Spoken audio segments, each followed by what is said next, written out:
Here we will showing how to print on canvas bag.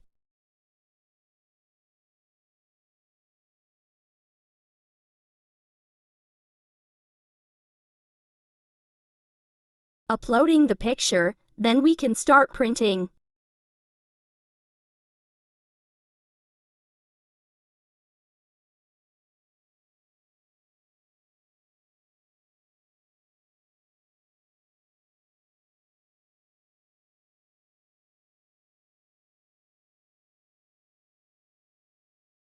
Printing complete, now we can cut off the PET film.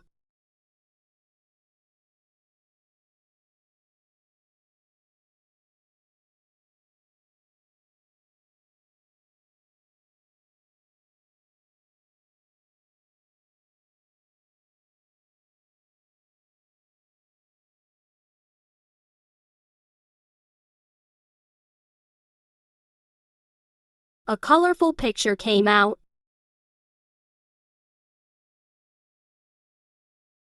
Next we need to apply hot melt powder to the PET film and bake it. Then use the heat transfer machine to transfer the picture onto the canvas bag. Please kindly contact us if you are interested in this printer www.niaxo.com.